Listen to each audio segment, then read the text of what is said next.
Hey everybody, welcome back to the podcast Popcorn and Opinions with your hosts Reeson aka Opinions and Owen aka Popcorns. On today's topic, we're going to be discussing The Batman from 2023, so the latest one. So in this episode, we're going to be talking about the background, the plot, Batman himself, some of the characters like Catwoman and the Riddler, which is aka the villain, as well as some visual effects, and lastly we'll be discussing the ratings. What did we think of it? We're going to share our opinions and going to tell you whether it's a rewatchable or regrettable. So, over to you, Owen.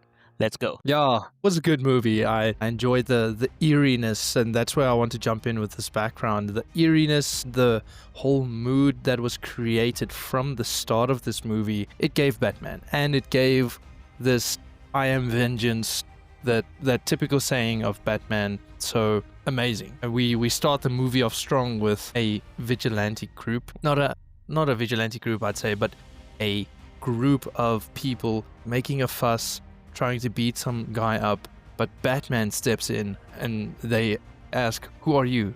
Then he just says, "I am vengeance." So everything about this movie, the eeriness, the Gotham, the city where Batman is founded in, is amazing.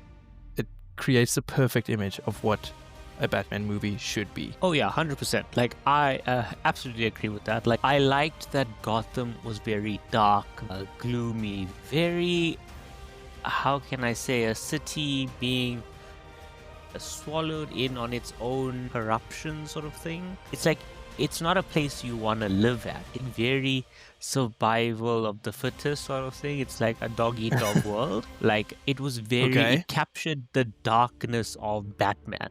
And I absolutely enjoyed that background side of it, because a lot of movies haven't been able to capture that. Batman in general is not a light-hearted character. He represents the serious side of life, and I feel like the backdrop of Gotham and the direction that they went in with this movie, absolutely perfect in nailing that feel. This had you on the edge of your seat all the time, and that is true to me as well. I felt every time there is this mystery aspect coming into the movie, which also testifies to Batman's detective side of him. And even throughout the movie, you'll see him playing detective. Once again, this is the perfect scene to be a detective, the perfect setting as well. So, yeah. Yeah, it was phenomenally done. I really, really like the background setting of this film. If you thought of Batman and you just looked at the concept art for this thing, you'd be like, yeah, that's a Batman movie. This is a good Batman movie, yeah. Yeah. All right. So let's move on to what did you think of the plot? How everything was structured and how did the movie flow? To me, it was interesting bringing in the Riddler as the typical villain.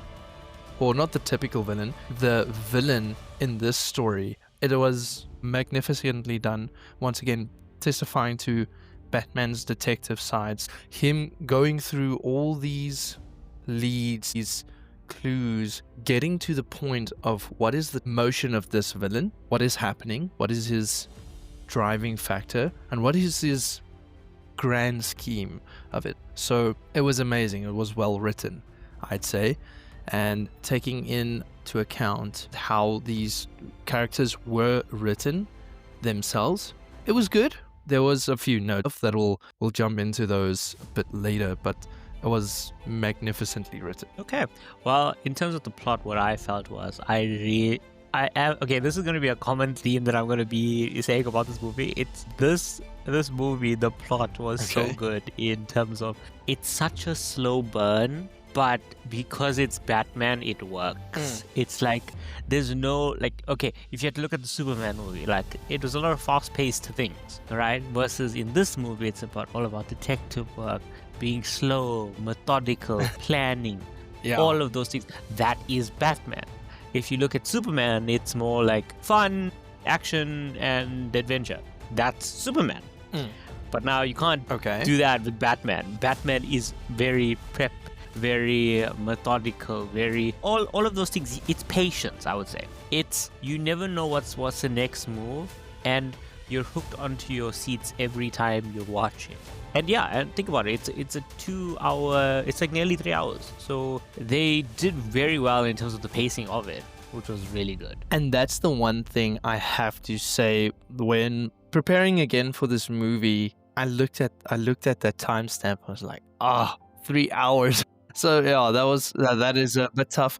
But truly, throughout this movie, you've been gripped to your seat, and it didn't feel to me like a 3-hour movie. The other day I watched it, a friend of mine came past and he said, "Are you still watching Batman?" And I didn't actually notice it was 3 hours. So I was already about an hour and a half in. I was like, oh, okay. It's a 3-hour movie. So, but really, kudos to the writers, kudos to the actors themselves as well. It was, for that 3 hours, it was amazing. And the last thing that I would like to mention in this field, Reeson himself, Mr. Opinions. He is a Batman fanatic. Before recording this episode, he was like, okay, this is my episode. I was like, definitely, you go, brother. Like, I have been wanting to do this episode for so long. After the Superman movie, I'm like, I was telling Owen, I'm like, I want to do Batman. And it's like, we've been so busy doing other things that I'm like, let's just do the Batman movie. Let's do it. I really want to do it. And then we finally got on to doing it. So it's a really special episode for me because I've always been a Batman fan for as long as, for like 25 years, I guess. I've been a Batman fan. I mean, you are 25 years old, so let's argumentatively say for like 20 years. Pretty much, okay. Also, last point. I have to make a last point. All right. If you have ever watched How It Should Have Ended, I'm not sure. Did you watch some of those YouTube videos at all? Unfortunately, I haven't. The only ones I really do watch regarding films is, if you know Cinema Sins. So basically, they do everything wrong about a movie. And then I also watch the opposite, which is everything great about a movie. Okay, so, that's cool. Yeah, it's a good channel. Shout out them. They're really good channels to watch stuff because, it gives you a different perspective and you can see like, okay, cool, I didn't think of that. And then, I didn't think of this. Okay, this works, sort of thing. Okay. Might give them a try, but the reason I'm calling out How It Should Have Ended is basically it's Batman and Superman discussing how the movie should have ended, and it's amazing. It's an animated channel. I've been watching it for like forever, so it's amazing. So go have a look at them as well. So sorry to cut you off again. On to you. Next point. All right. So we'll be talking about Batman himself. So now with Batman himself, and here's the thing, and I think the Riddler said it best. Bruce Wayne is the alter ego of Batman. Whoa. This is it. No, let me Bruce tell Wayne you is why. Batman? I'm kidding. No. Batman is Bruce Wayne. Okay. No, because let me tell you, right? Throughout this entire movie, we see very little Bruce Wayne and we see more Batman, right? And in this take, he is no longer the playboy billionaire philanthropist. He's a nervous guy that's Batman, basically. I feel like the Batman character is him. Like, I would say Bruce Wayne is a character of Batman in this movie. Okay. The mask he wears is Bruce Wayne. It's not Batman. And you can see that throughout the entire movie. Especially with the funeral scene. He had the most exposure. So, just quickly to our fans, the mayor, I think he's Mayor Don Mitchell. He got killed in the very first, almost like the very first scenes of the movie. And this was his funeral. So I think you could literally see the uncomfortable nature of Bruce Wayne having to be there in the name of Bruce Wayne, if that makes sense. So it was also, you could almost see Batman dripping through the mask. Yes, like he was very uncomfortable being there. Like, and if you look at the contrast when Batman puts on his suit, he's completely different. He is confident about what he does. He does things. He has a plan. With Bruce Wayne, it doesn't look like that. Yeah. I guess that makes a lot of sense. Especially, there was a scene where they wanted to pull off his mask and he absolutely freaked out. He went and almost really sent that guy to the ICU or the emergency care just for taking off his helmet or his mask. Yeah. Okay, and as we say Batman himself, right? Have you ever noticed, and I don't think a lot of audiences have caught on, I think you have to read the comics as well as do a bit more background research. You know, in the few scenes where in the beginning, you see Bruce Wayne, he's in a hoodie, a cap and everything like that. Yes. That is a nod to his alter ego before he was Batman. Because Oh, wow. in the comics, before Bruce became Batman, he was still a vigilante, but it was called the Drifter, right? So Okay. yeah, like he used to roam the streets and beat up criminals. But then I think he got hurt one of the days, and then this whole is in a comic, right? So basically, Bruce was in his house, and then a bat, I think, broke through a window and something like that, and then it scared him, and then he was like, "Let me try and use fear as a weapon," basically. Okay. Yeah, Because and that's one of his main motions is to use fear as a weapon. Exactly, because he does even reference in the movie. He says, "They never know where I'm coming from. And they say they think they can hide in the light, but I'm the shadow." If you think about it, like when criminals think of Batman, they don't think of him as a regular guy. Because if he was a regular guy, they would take more chances on him. Because now when you see the bat symbol, it strikes fear. It's a warning. As he said, "I am vengeance." And even in the entire movie, you can see by Batman, he's more violent than in any other iteration of him. And I feel that captures him the best, because Batman is not a hero. He is a anti-villain, I guess. He's a vigilante. Yes. And yeah, I can even reference into Injustice or in any of those other in any of those other series that happened. Yeah. Where even Darkseid mentioned, he's like, Superman would never blow up a planet to achieve a goal, but you would. It's like that sort of stuff.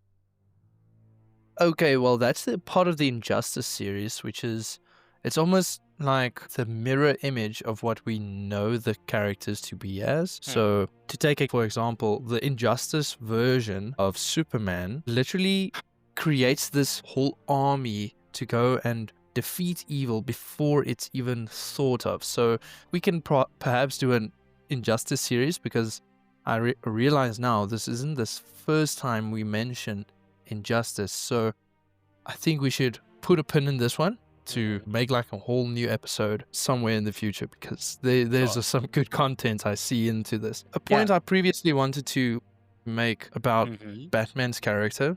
So you said he could and he would like blow up a planet. I have to disagree, but well, we can take that in the Injustice episode. But at the end of this movie, you see Batman resulting from fear and vengeance that he uses as a tool for justice. He uses it now as a symbol of hope. So yes, at the very end, you can see him carrying a child to safety, and especially in the scene where he dropped into the water and broke open a flare to show the way. That's where he almost had that change of heart to say, okay, it's time we use this opportunity for hope and to create a new sense of, I don't want to say create this. Yeah, I think he wants it to be like, he doesn't want to be a symbol of fear anymore. Like there's a change now where it's like, look, he realizes that, yes, he's been doing, as in the movie, he's been doing this for more than 2 years now. And he's always questioning himself to say, am I doing good? Is this making a difference? And I think he realized that by terrorizing criminals, it's not really helping. He wants to inspire hope among Gotham, so Gotham can change for itself. Okay. No, I mean, that's thinking like a real superhero. Yeah. Even though he's an anti-hero, but yeah. Yeah, even though he's an anti-hero. I'd like to actually mention a bit of Selena Kyle, Catwoman. What an interesting character to take on this time. And I'd say she's interesting because her plan is a bit different than Batman's. So she is more into the revenge, where Batman was vengeance, right? Yeah. So there was her friend in the story, I think her name was Anna, got killed by Carmine Falcone, which in the movie is actually her father, illegitimate father. So because she got killed because she knew too much, right? So that was the revenge arc that got sparked, and which takes me back to one of Batman's most famous sayings: once you kill a killer, the amount of killers stay the same. And it's good to see that thought, that how can I say, golden thread of character even flowing into this movie. And ultimately, he sparked Selena Kyle not to kill Carmine Falcone, or let's just say Falcone, but then he gets sniped by, what's his name? The Riddler, the villain. Yeah, so crazy stuff. But we'll jump into the Riddler now. So Selena Kyle was a very interesting character for me. And I also want to touch upon the love, how can I say, interaction between her and Batman. Yeah, Batman has a soft spot for Selena, even in the comics, even in the movies, in all of the other movies. This guy just, I don't know for what odd reason, he's like, you know what, she robbed a bank. Okay, cool. If Joker did that, he's in prison. Yeah. She gets like a pass. I guess she's pretty. A pretty robber. Hey, pretty privilege, I guess. Yeah, I can say the same about my girlfriend. She stole my heart. She's still there. I'm kidding.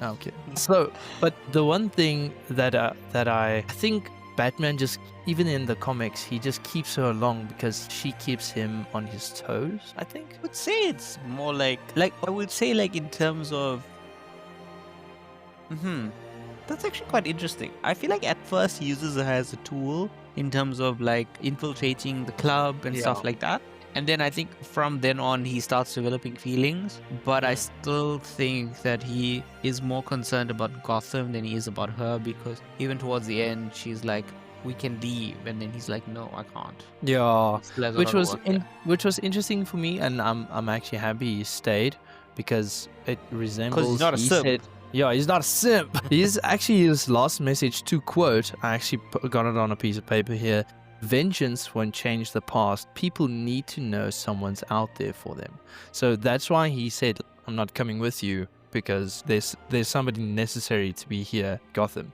So, which I respect. So, I mean, he didn't have to put out the milk so that the cat can stay. He said like, okay, you know, just go, but I still need to stay here. The interest between them, they were like two, I want to say, shy children. So there was no like valid spark of romance. It's like two shy children not able to accept they have feelings for each other. Would you be like, it's a slow burn? Yeah, it's a slow burn. It's I guess if there was it's a slow burn. It's a slow burn, yeah. Okay. So what did you think of Commissioner Gordon? Commissioner Gordon had really, I think if it wasn't for Robin in some other movie or comic or show, Commissioner Gordon would be his second in charge. Okay, not Alfred, but Alfred would be his main guy. But within the government capacity, that's where Commissioner Gordon comes into play a lot. I'd sense a friendship between him and Commissioner Gordon, which was cool to see. But it was strictly professional, but you could still see some moments. So especially where they mentioned the Penguin actually confronted both of them and say, "Don't you know Spanish? It's Rata El Lada, or El Rata Lada," or I'm not sure how that moment was, but in my mind, I would have imagined that both of them just look at each other, look back at Penguins like, "Okay, you got a good point." Like, you're not supposed to have that point, but you got that point. But you got that point. Yeah. So I would say they are friends, and he's a good character, good sum up, and the typical Commissioner Gordon I'd picture. 100%. Also, going on that, it's like they both looked at each other like, I told you should have used Duolingo or something, but no, you wanted to be smart. Use ChatGPT or something. Anyway, it's a very good dynamic that they have. Like, you can see that they have a lot of trust. Like, you can see that as the movie goes, Commissioner Gordon trusts Batman more, as well as Batman trusts Commissioner Gordon. So what did you think of the Penguin?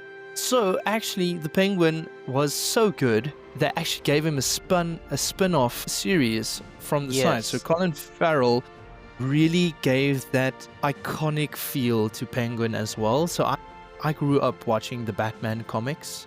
So obviously this Penguin was a bit taller in the comics. Well, not in the comics, in that Batman, the animation, which you saw like on Cartoon Network, I'm not sure. You saw a lot of Penguin, and he was the short guy, but Penguin really created this, okay, I'm faking that I'm owning a club and that everything is fine, but really in the deep down, you can see he works for Carmine Falcone. He's this underboss, and he's swooped up in wrong things. But so the actor Colin Farrell's really taking to the character as well. Even the accent was amazingly done. So really kudos to him. Couldn't agree more with that. Now, with that, right? Okay, let me just say, that car chase scene and the way that thing was. You know, I'm the realism kind of guy. I took my realism and I said, you know what?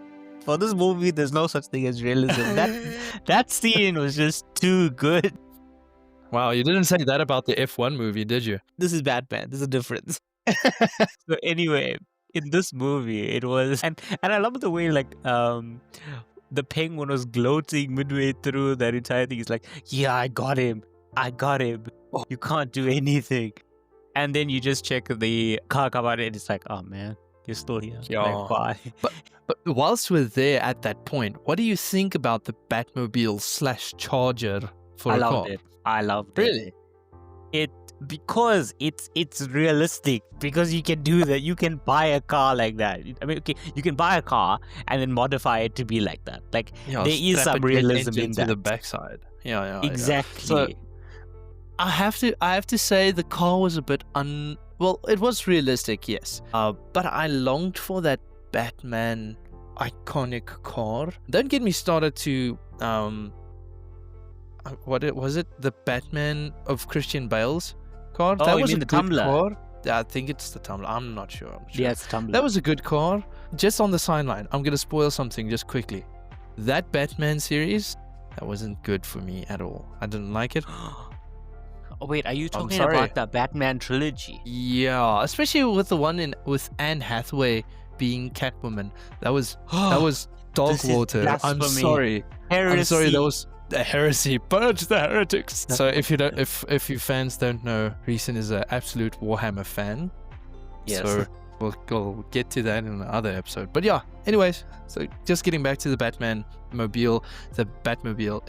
It was good. I liked the scene as well. All the fire, the explosions, the chase scene, the adrenaline being on the edge of your seat was amazing. I still can't get over you said you don't like the Batman trilogy, but okay. That's a topic for another day. Onto the villain. All right. This movie, the Riddler. The Riddler. Okay, I'm going to take this one here. The Riddler. There is two sides of the Riddler in this one, right? Okay, and let me tell you why. This reverts back to the comics. This Riddler is not the usual Riddler, because this guy is a thoroughbred killer that is very calculated. This almost reminds psychopath. me. Yeah, it reminds me of Hush, right? Hush is the Riddler, but like with like a mask and stuff. And you can see that in the movie, right? There's a lot of references to Hush. And I really like the cat and mouse game that the Riddler was playing with Batman in terms of doing all of these things. Like, he's basically Batman without money. He's Batman without money, morals, and yeah, have you seen that haircut too? That's a crime against... Ooh. Yeah, Ooh. that too. I have to say, but he... how can I say he practiced or he exercised his role magnificently. I mean, definitely, he was the center his whole stage. persona. Yeah, his whole persona was through and through giving like psychopath and being this incredibly smart villain. So really hats off to the Riddler. I enjoyed him in the movie. They didn't support him at all, but it was a magnificent acting. Yeah, like you know, even like most of the time, right? I think you've noticed, like, whenever I watch a movie, I kind of also root for the villain at the same time. This movie, I was like, no, I can't do that. No. Like, this guy is going a bit too extreme. This is too extreme. Yeah. Like, I get it, but I don't as well. I'm like, no, I can't do this. What did you think about him actually having a following page in the movie? So he would. Following page. Yeah, sure. And I mean, but him having a following page where his subscribers were like, yeah, let's flood the town, let's blow it up. And that was... It's quite disturbing. It's very disturbing. It actually made me curl up a little bit. Like, that adds to how good this movie was. Like, it's supposed to be dark. It's supposed to make you uncomfortable. this is Yeah. Batman's reality. Sheesh, yeah, I mean, that's just almost every night thing. And to think, I wonder if Bruce Wayne, with his day-to-day job, his 9 to 5, let's say, I think his is more like a 11 to 7. So I'm sure he has to sleep late some of the time to make sure that every night. Let me tell you something. All right. Exactly. This actually refers back to the comics. You know when people always say, like, where does Batman have time to sleep? Right. So Yeah. he has mastered the art of sleep, where he can sleep for 20 minutes, right? He can sleep for 20 minutes, and that's equivalent to 8 hours of sleep for a normal person, apparently. So that is how he has trained his mind and his body to do things. I think that's a sleep disorder. Yeah, or he's just chugging down white monsters and Hey, and Red Bull and then there. now you're speaking my language. Only if my heart can support it, but yeah. Who needs a heart when you have vengeance? Yeah, they say train your muscles to failure. Your heart is also a muscle. Exactly. Yeah, oh my word. Yeah, so maybe he just shots a few white monsters and that's fine. Man is But good. yeah. All right, But so let's move on. I have to say, Yep. yeah, the visuals of this movie was amazing. Do you think Christopher Nolan shot this movie? I'm not sure actually. Who did the visuals? I'm not actually sure. Actually, literally googling this right now. That is exactly what I'm doing. So wait, It's Matt Reeves. Matt Reeves directed. Matt Reeves. Yeah. But Yes, Peter okay. Craig wrote the. Yes. Yeah. Peter Craig I know about, but okay, but it almost Zack felt to me Snyder did too this. real. I don't like Zack Snyder. Oh, The who's that Zack other guy Snyder. that did? Sorry, who's that other guy that did? What's that movie? The Superman. Oh, that is James Gunn. Imagine James Gunn did the. If James Gunn did this, it would have been a little bit more lighter. So Yeah. I think maybe James Gunn wasn't the best choice. Wouldn't be the best choice, but also curious because he is creating a new Justice League.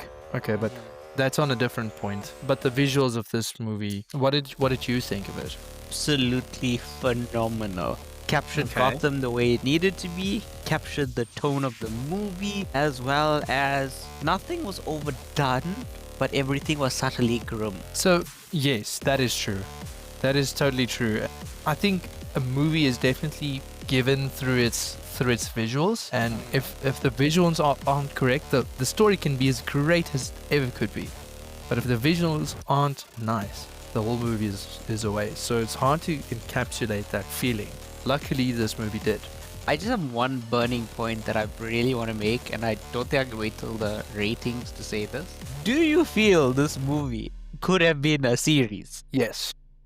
I also Yes. I feel like it for 3 hours we could have had a series that was like an hour, like let's say 45 minutes per episode. I would be Okay. hooked. That could be a Netflix series, this thing. But and if that was the case, then I'd like to see a filler episode, for example, where we see Bruce in his daily life, and then every night is a different episode. If you follow me, like then he's fighting Clayface, then he's fighting the Riddler, then he's fighting the Joker, then he's fighting that.